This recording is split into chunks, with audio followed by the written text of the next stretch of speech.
Lección 3.2. Unidades de intensidad de corriente.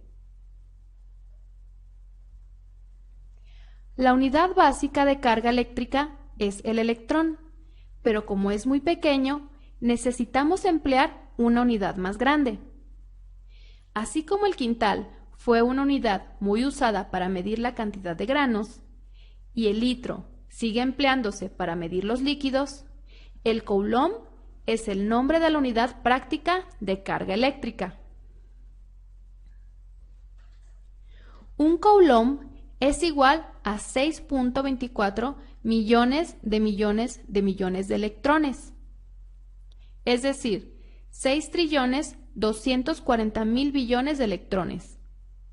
En notación científica, esto se escribe como 6.24 por 10 a la 18 electrones.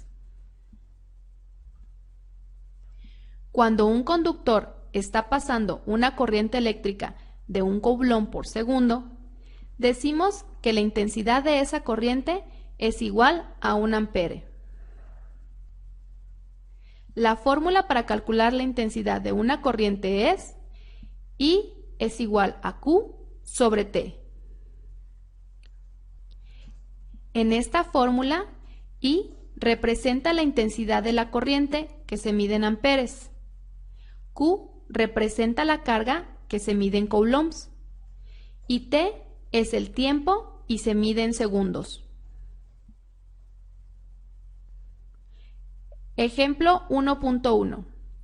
Tenemos un circuito por el que está pasando una carga eléctrica de 3 coulombs cada segundo. ¿Cuál es la intensidad de la corriente expresada en amperes?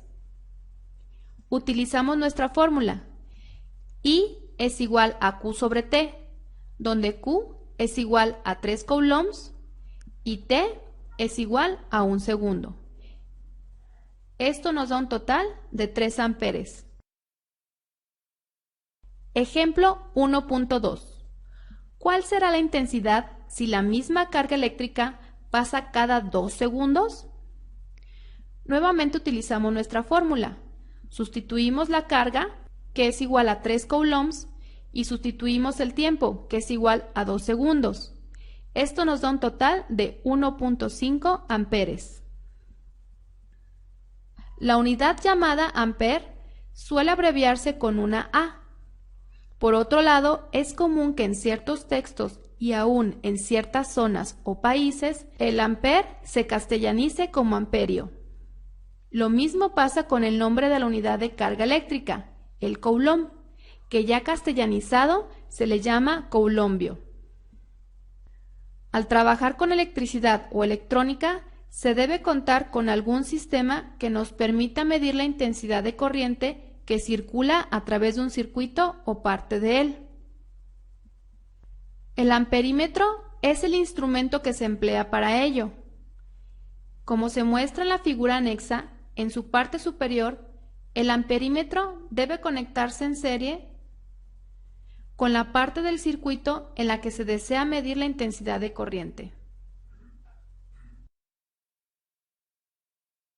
Siempre que utilices un amperímetro, la aguja indica en la escala del instrumento el número de amperes del flujo de corriente, que es también la cantidad de coulombs que pasan por segundo.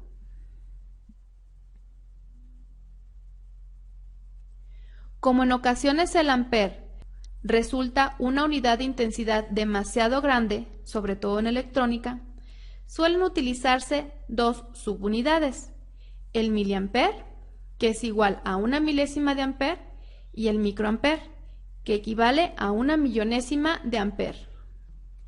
La mejor forma para convertir valores de intensidad de corriente dadas en amperes a sus submúltiplos o viceversa es empleando una calculadora.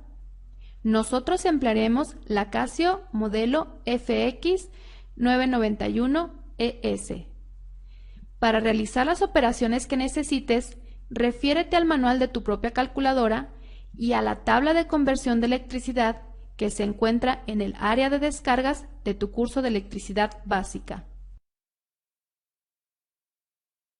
Si sabes que necesitas prepararte para resolver estos problemas sin el uso de una calculadora, entonces utiliza solamente la tabla de conversión de electricidad, usando la columna o recorre el punto decimal, tal como se te indica en ella.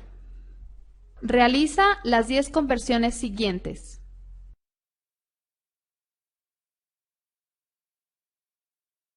1.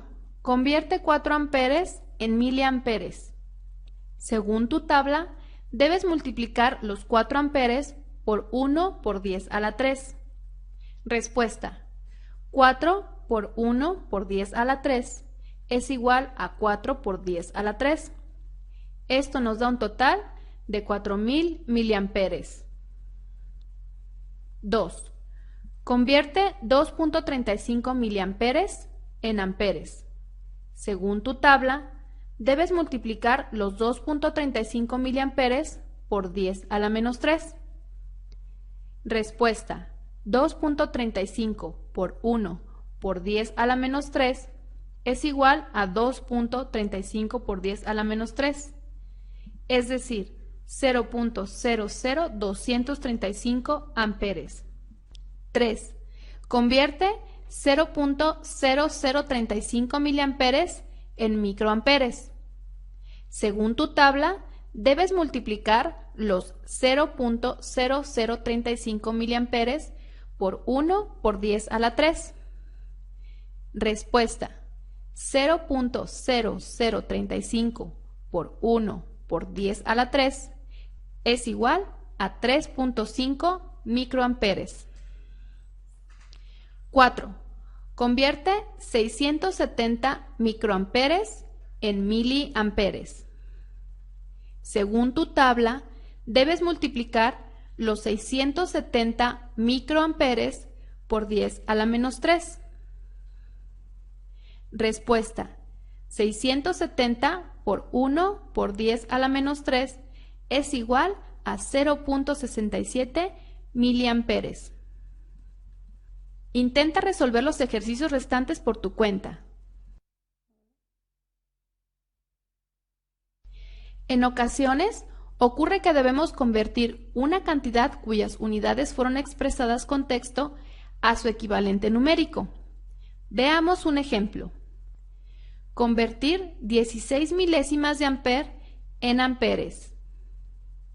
Para ayudarnos a convertir esta cantidad textual a numérica, lo primero que debemos de hacer es escribir la cantidad con números, pero en forma de fracción. A continuación, podemos seguir uno de dos caminos, dependiendo de qué estemos realizando o vayamos a realizar nuestras operaciones con una calculadora o de que lo estemos haciendo sin calculadora. Si estamos usando o vamos a usar una calculadora, deberemos ingresar la fracción ya obtenida como un entero multiplicado por una potencia negativa de 10, así: 16 por 10 a la menos 3. Nota que el numerador de la fracción es ahora el entero y que la potencia de 10 tiene exponente negativo y es numéricamente igual al número de ceros del denominador de la fracción. Si debemos trabajar sin calculadora, la fracción deberá convertirse en un número decimal a partir del 16 y recorriendo el punto decimal hacia la izquierda, tantos lugares como ceros hay en el denominador de la fracción. Así, nuestro resultado sería 0.016. Como hay 3 ceros en el denominador de la fracción, el punto decimal se recorrió 3 lugares hacia la izquierda, a partir del lado derecho del 16. Dos ejemplos más. 1. Convertir 32 diezmilésimas de amper en amperes. Utilizando una calculadora, tendríamos que el resultado es 32 por 10 a la menos 4. Sin calculadora, nuestro resultado sería 0.0032. Toma en cuenta que ambos resultados es exactamente el mismo, solamente que en la parte de arriba está representado en notación científica y en la parte de abajo está representado en decimales. 2. Convertir 106 millonésimas de amper en amperes. Primeramente lo representamos en forma de fracción. Nuestro resultado sería, con calculadora, 106 por 10 a la menos 6. Nuestro resultado sin calculadora sería 0.000106. Lección 3.2.